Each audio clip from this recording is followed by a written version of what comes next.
bonsoir à toutes et à tous. Merci d'être aussi nombreux pour ce webinaire. Me concernant, je vais me présenter. Donc, je suis José Rossio. Pour ma part, j'ai commencé mon parcours au sein du groupe Adecco pendant 14 ans et j'étais professionnel de la communication RH.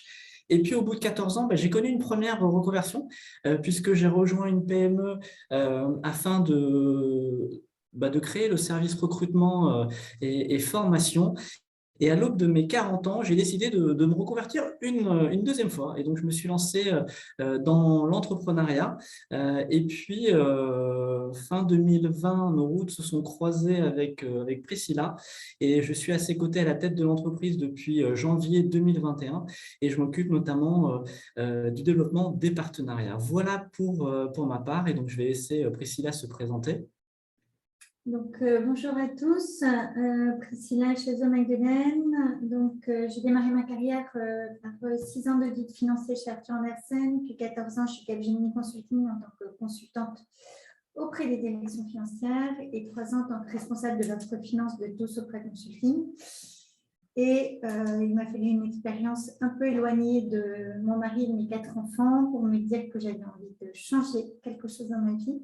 Et donc, j'ai créé Akin à ce moment-là, en 2015, avec un objectif qui était d'accompagner les évolutions professionnelles, au départ en particulier sur tout ce qui était middle management, parce que je trouvais que, en tant que dirigeante, j'avais tout ce que je voulais, mais que je trouvais que le middle management était beaucoup moins bien servi.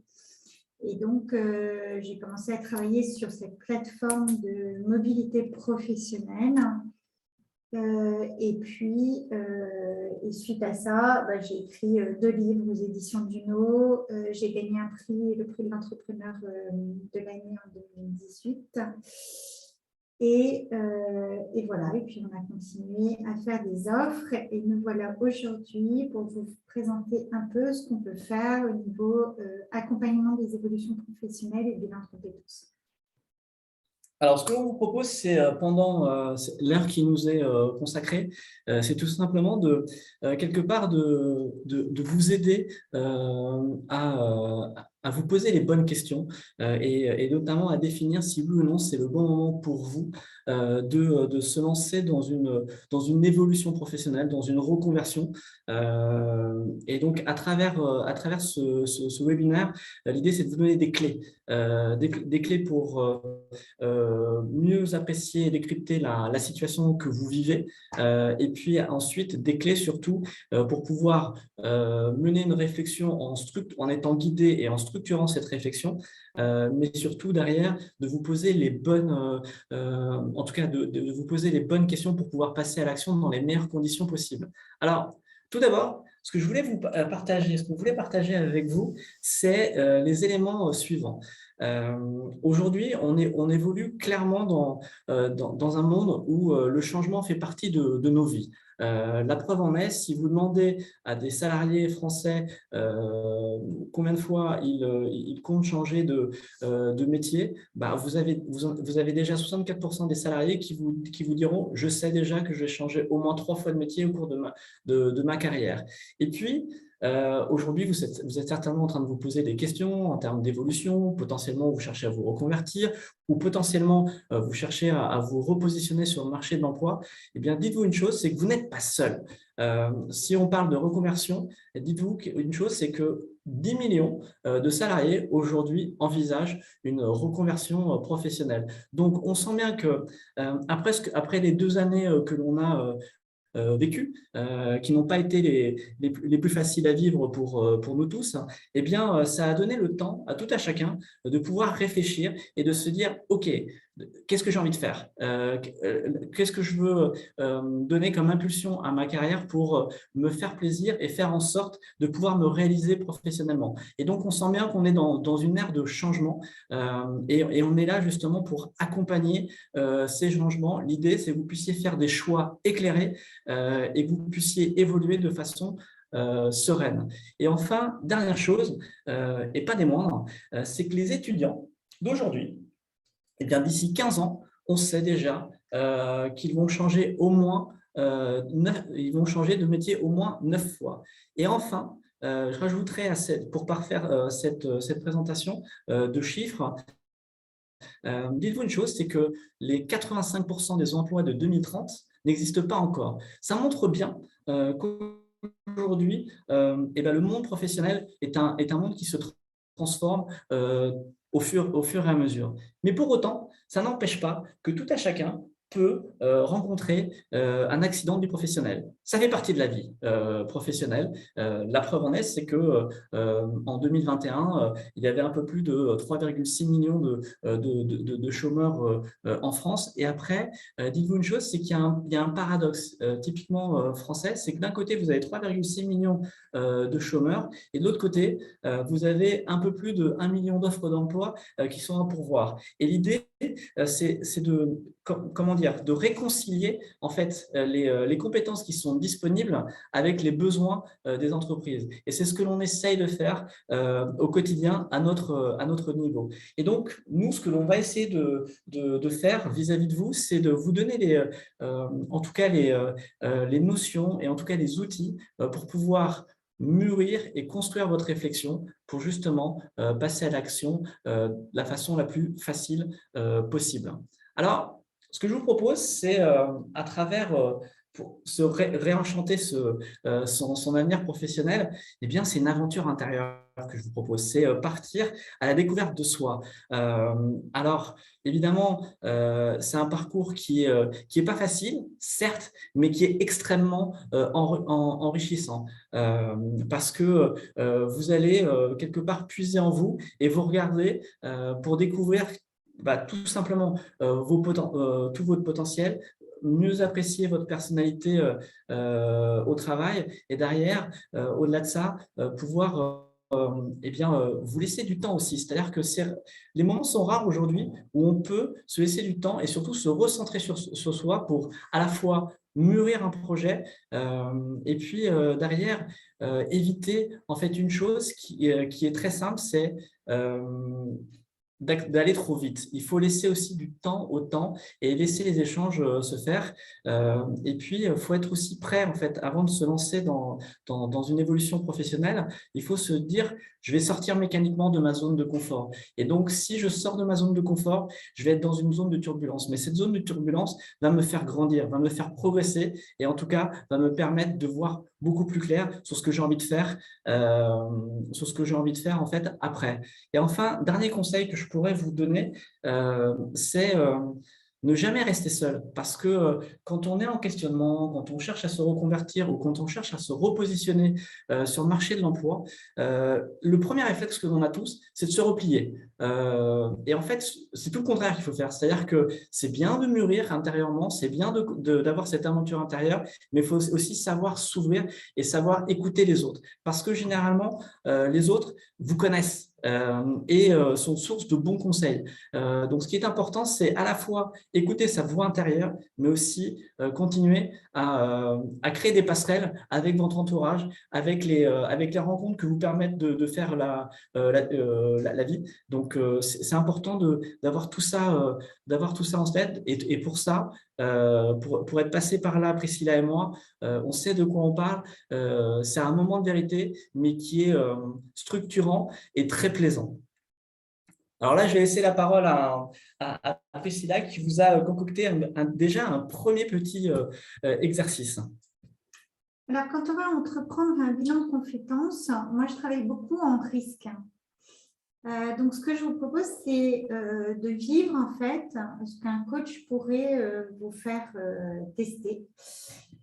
La première question que je vais vous poser, c'est quels sont les risques à ne pas réaliser ce bilan de compétences? Donc, je vous ai donné un exemple. Par exemple, ne plus trouver de sens à ma vie professionnelle, perdre confiance, le regretter plus tard.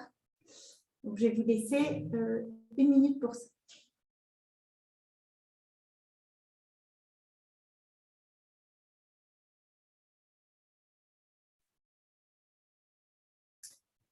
Deuxième question. Quels sont les bénéfices à réaliser ce bilan de compétences? Donc, j'ai donné aussi un exemple. Par exemple, mieux me connaître personnellement, professionnellement, savoir mes compétences, trouver ma voie professionnelle, savoir me vendre, apprendre à oser, élargir mon réseau. Qu'est-ce que vous recherchez par ce bilan de compétences? Je vous laisse encore 1 minute.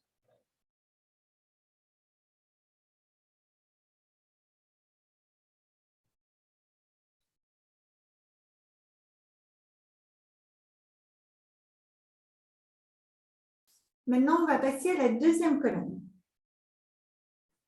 Quels sont les risques à réaliser ce bilan de compétences? Là encore, je vous ai mis quelques exemples. Douter, remettre mes choix professionnels en question,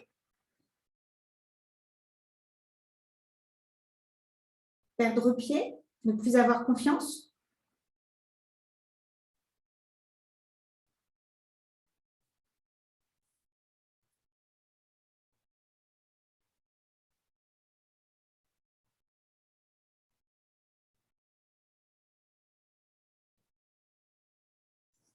Quatrième question. Quels sont les bénéfices à ne pas réaliser ce bilan? Nouvel exemple, ne pas risquer de déséquilibrer ma vie personnelle.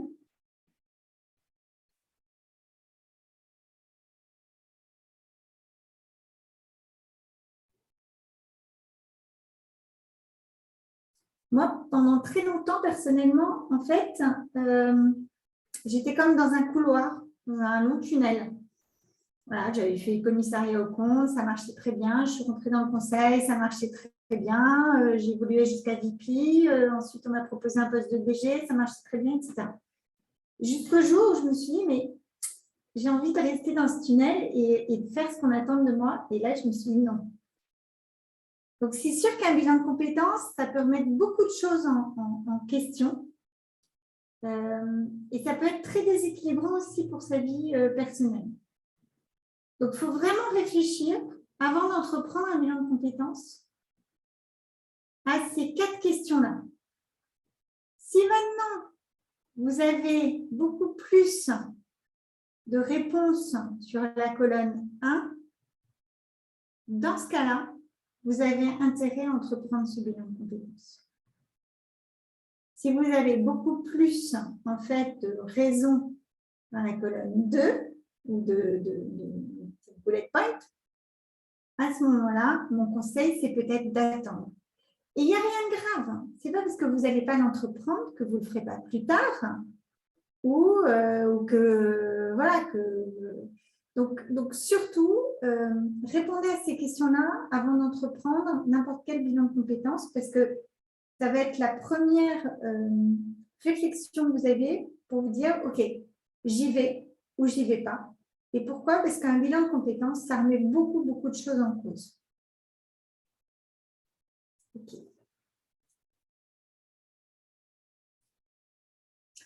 Deuxième question. Quelles sont les raisons et les motivations qui vous inciteraient à entreprendre ce bilan de compétences?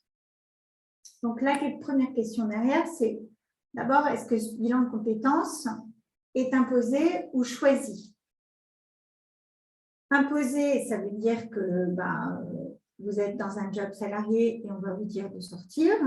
Voilà, on va vous accompagner à la sortie.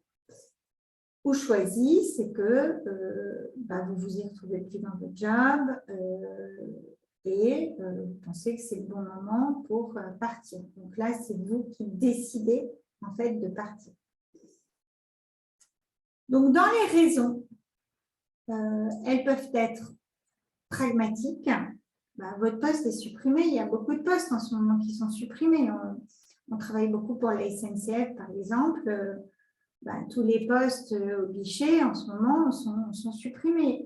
Les visiteurs médicaux sont supprimés. Les postes sont supprimés en ce moment aussi dans les laboratoires.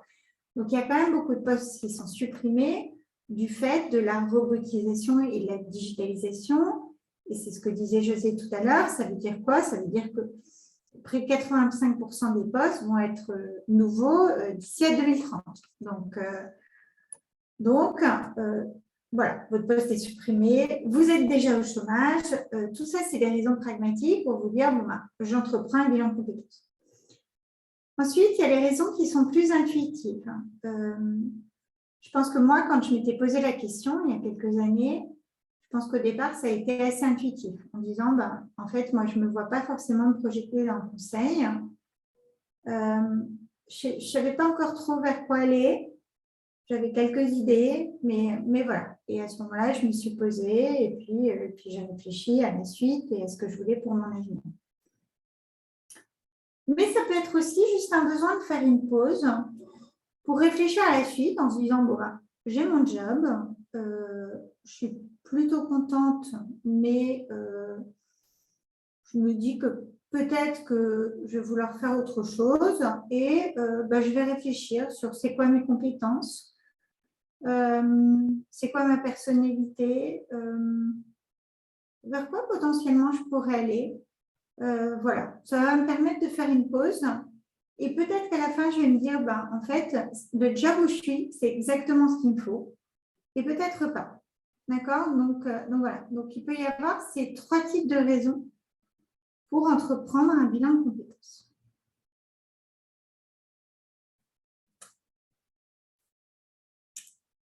Troisième question, quand je coach des gens sur des transitions professionnelles, je leur demande quels seraient les éléments intrinsèques et donc intrinsèques, c'est-à-dire par rapport à vous-même, dans vos ressources propres ou extérieures, qui pourraient d'abord vous empêcher d'avancer dans votre démarche.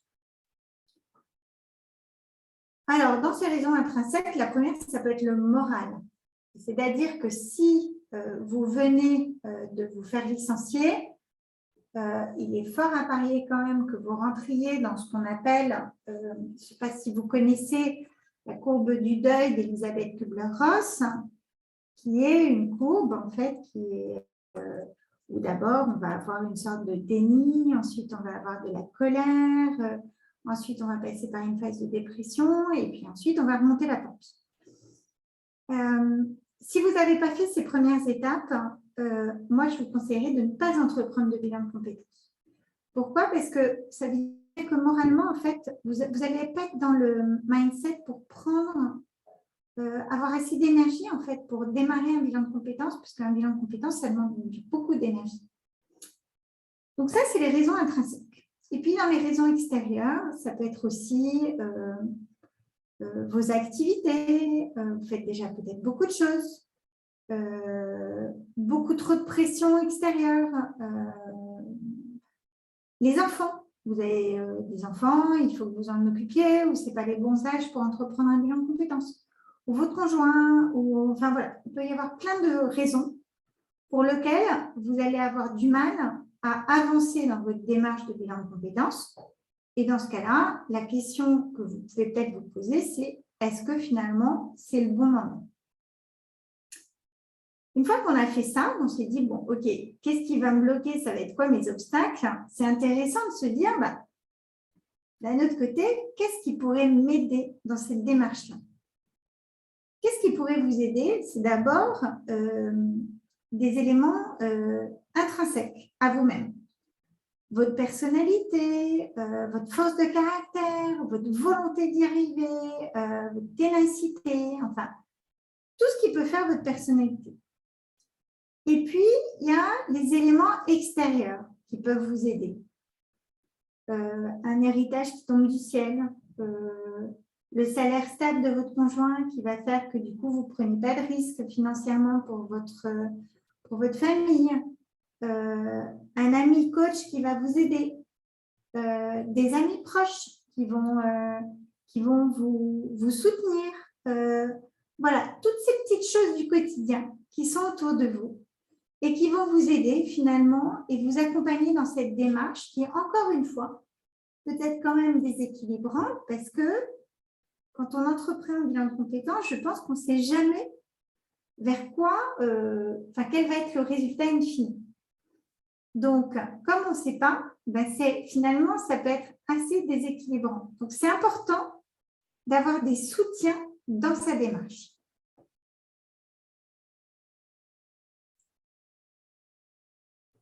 Alors, concernant Akin, eh bien, une fois qu'on a posé ce cadre, vous l'aurez compris, euh, faire le choix de se reconvertir, faire le choix d'évoluer ou de se repositionner sur le marché de l'emploi, en fait, ce n'est pas un choix qui se fait à la légère. Ça, je pense que vous l'aurez tous compris.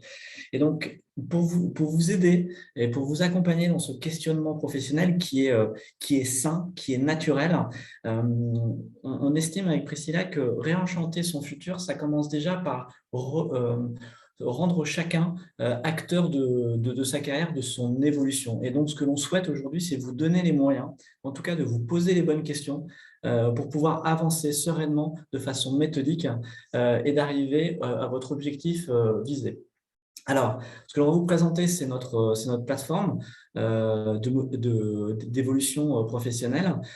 Et donc, c'est un partenariat que nous avons mis en place avec votre association d'alumni de l'UTC Compiègne. Nous, par ailleurs, sachez à titre d'information que nous avons 3 formules qui sont éligibles au bilan de compétences, enfin 3 formules de bilan de compétences pardon, qui sont éligibles au compte personnel de formation et qui combine en fait plateforme plus coaching. Alors, juste avant de vous présenter notre plateforme, on souhaite vous donner, si vous voulez, une vision macro. Et donc, voilà, cette plateforme va vous permettre de faire l'inventaire de votre patrimoine professionnel, personnel et financier. Ce qui est important, c'est de faire des choix éclairés et surtout de se dire, OK, je vais pouvoir les assumer. Le deuxième point important, c'est que cette plateforme va vous permettre de vous ouvrir de nouveaux horizons professionnels, notamment parce que ce que l'on a su faire à travers cette plateforme, qui est le fruit de 3 ans de recherche et développement, parce qu'on a travaillé à la fois sur le fond, on a travaillé sur la forme, mais également sur l'approche psychologique et sur une certaine dose de gamification. On s'est dit que c'est pas parce qu'on traite de sujets sérieux qu'on ne peut pas le faire de façon ludique. Et donc, grâce à cette plateforme, vous allez pouvoir solliciter votre entourage, qu'il soit professionnel, personnel, associatif et sportif. Et donc, vous allez pouvoir vous nourrir finalement des suggestions des autres et du regard des autres.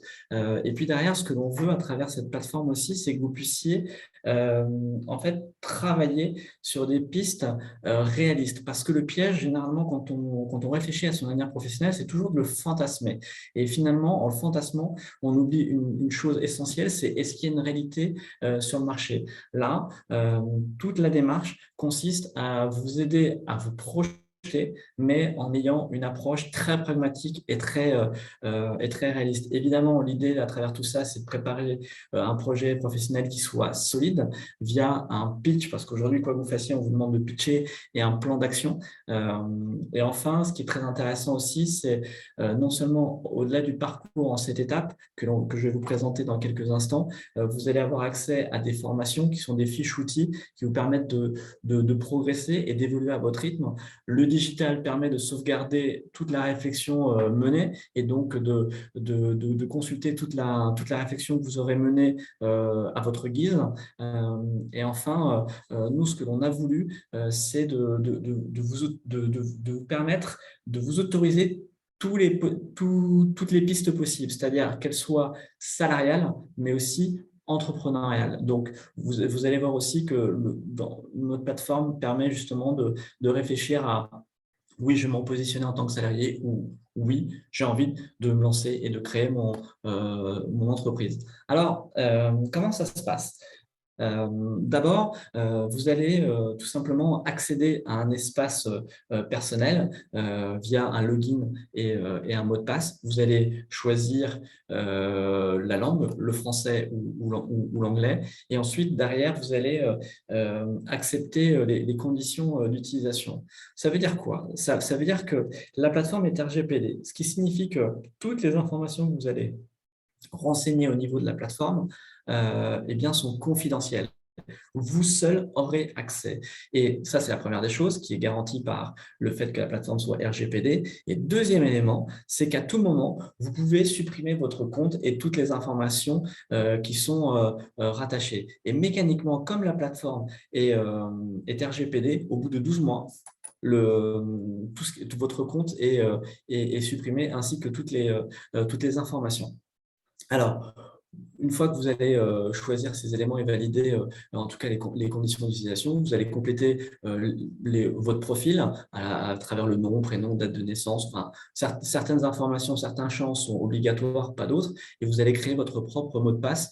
L'idée, c'est de créer un mot de passe sécurisé avec des majuscules, des minuscules, des chiffres et des caractères spéciaux. Et une fois que vous avez fait ça, ça prend 2 minutes.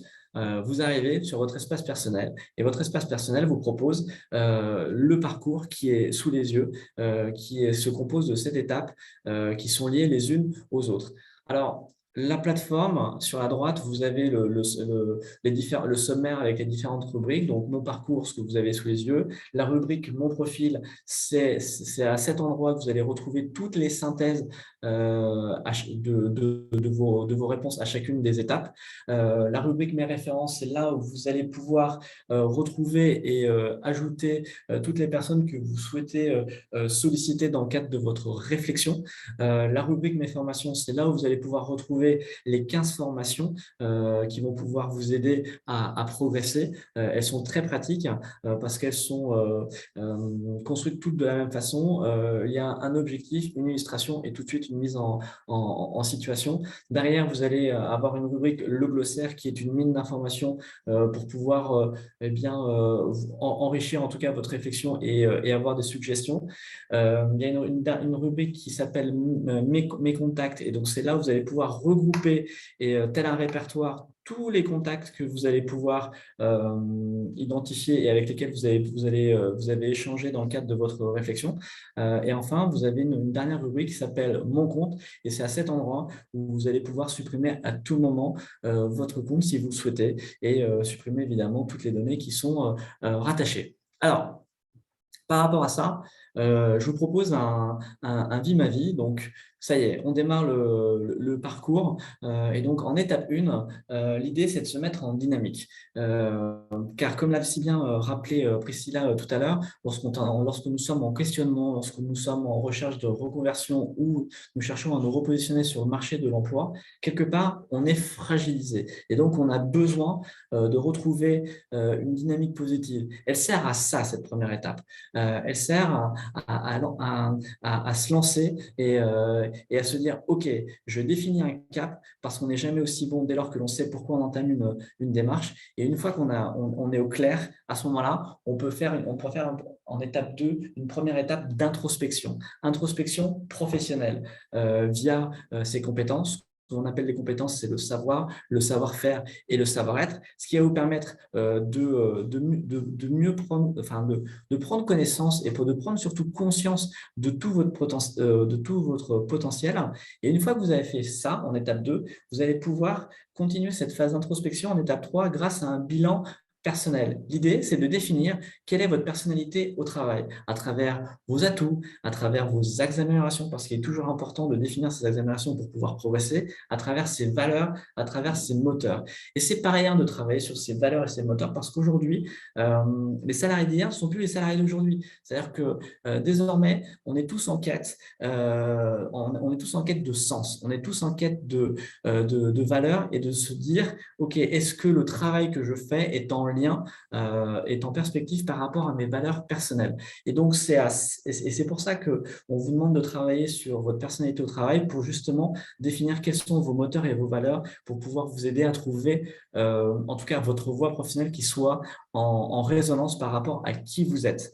Et une fois que ce travail d'introspection est fait au niveau professionnel et personnel, en étape 4, vous allez pouvoir confronter la perception que vous avez de vous avec le regard des autres. Le regard des autres, c'est votre entourage professionnel, personnel, associatif ou sportif, où là, vous allez pouvoir solliciter vos référents qui vont pouvoir vous apporter des éléments sur 3 points.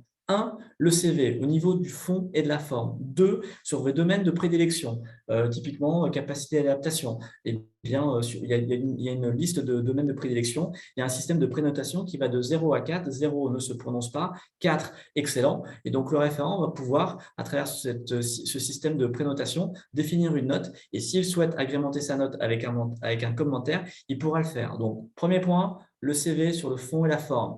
Deuxième point, les domaines de prédilection. Pardon. Et le troisième point, et pas des moindres, c'est que le référent va pouvoir vous pousser des pistes en se disant, tiens, José est en plein questionnement, eh bien, au regard de son parcours, je verrais bien faire tel et tel métier. Et d'ailleurs, pour tel et tel métier, je lui conseillerais d'appeler telle et telle personne. Ce qui fait que mécaniquement, vous allez avoir votre champ des possibles qui va s'ouvrir et puis vous allez cultiver et développer votre réseau. Et une fois que vous avez fait ça, en étape 4, à ce moment-là, en étape 5, vous allez pouvoir prendre connaissance à la fois des pistes que vous aurez trouvées par vous-même, mais aussi les pistes suggérées par votre entourage. Et vous allez les prioriser à travers trois prismes. 1, est-ce que j'ai l'expérience? 2, est-ce que j'ai les compétences? Et puis surtout, 3, est-ce que j'ai l'envie?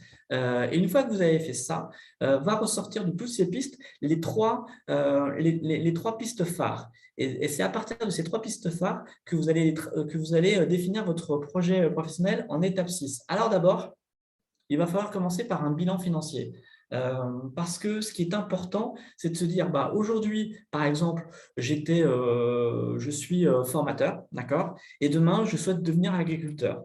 Alors, c'est un métier qui va me permettre de m'épanouir, certes, mais pour autant, le niveau de rémunération n'est pas le même. Et donc, il faut en prendre conscience et de se dire, certes, je vais m'épanouir, mais est-ce que mon train de vie est compatible? Est-ce que si je fais ce choix professionnel, est-ce que je ne mets pas ma famille en danger? Et donc, une fois qu'on a fait ça, à ce moment-là, on peut se dire, OK, je suis serein sur l'aspect financier, c'est compatible, en tout cas avec le train de vie que je souhaite mener. Je vais pouvoir rationaliser, en tout cas, mes 3 pistes que j'aurais définies précédemment, et notamment à travers un certain nombre de questions, dont la première, est-ce qu'il y a une réalité sur le marché? Quand je vous disais tout à l'heure que le piège était de toujours fantasmer son évolution professionnelle, là, grâce à cette approche, vous avez les pieds sur terre, vous avez une approche méthodique, pragmatique, qui vous permet d'être ancré sur la réalité du marché local ou national, selon la zone dans laquelle vous souhaitez rechercher. Et une fois que vous avez rationalisé ces 3 pistes-là, va ressortir mécaniquement votre projet professionnel. Et c'est à partir de là où vous allez pouvoir travailler sur votre pitch, c'est de vous savoir se présenter, savoir se mettre en avant et valoriser tout le parcours et toute la richesse de votre expérience professionnelle. Et une fois que vous avez fait ça, vous allez aussi pouvoir travailler sur votre plan de développement. Et ce sera d'autant plus facile que vous aurez travaillé en phase 2 et 3 sur qui vous êtes. Et donc, vous aurez notamment en phase 3 identifié vos améliorations. Et donc, c'est là où vous allez pouvoir, dans ce plan de développement, dire comment progresser et comment corriger certains points. Et enfin, dernier point, c'est l'étape 7, c'est la clôture de cette démarche. Et donc là, vous allez avoir une synthèse globale de toute la réflexion qui aura été menée au cours de ces 7 étapes. Et donc, vous allez pouvoir sauvegarder toute la réflexion. Et puis surtout, ce qui va être intéressant, c'est que vous allez pouvoir la consulter au fur et à mesure. Et donc, ça va être un peu votre boussole qui va orienter tout simplement toute l'action que vous allez mener par la suite. Et enfin, dernier point, et ce n'est pas des moindres, c'est que vous allez pouvoir aussi évaluer la plateforme. Ce qui nous intéresse, nous, c'est d'être dans une démarche d'amélioration continue. Et pour ça, eh bien, on a besoin de vous. C'est de vous dire, on est là pour vous aider, pour accompagner votre questionnement. Et après, on est aussi là pour recueillir eh bien, votre expérience utilisateur, pour parfaire à chaque fois et rendre toujours plus performante cette plateforme. Donc, voilà à quoi ressemble la plateforme. Alors, j'ai 2-3 illustrations à vous montrer d'écran. Là, typiquement, on est en étape 2, on est sur le bilan professionnel. Là, vous avez un exercice, vous avez 100 points, vous avez les 15 verbes de compétences et l'idée, c'est de choisir parmi ces 15 verbes, 5 verbes qui sont représentatifs de votre expérience et de ventiler les 100 points parmi ces 15 verbes en choisissant 5. Ensuite, là, typiquement, en étape 4, c'est le fameux regard croisé entre la perception que vous avez de vous et le regard des autres. Et donc, d'un côté, vous allez, au cours du parcours, compléter ces domaines de prédilection qui sont ici. et de leur côté, les référents vont pouvoir aussi compléter. Et donc, vous allez comparer au fur et à mesure, eh bien, voir la perception que vous avez de vous avec celle des autres et vous dire, OK, est-ce que je suis raccord ou pas? Ou finalement, bah tiens, finalement, en quelque part, je pensais pas, mais visiblement, si je prends le cas de le sens de l'organisation, eh bien, oui, je me suis noté 4 points, mais peut-être que je me suis un peu trop valorisé. Et ben, je m'aperçois que non, parce que les autres me renvoient que c'est un des points forts me concernant.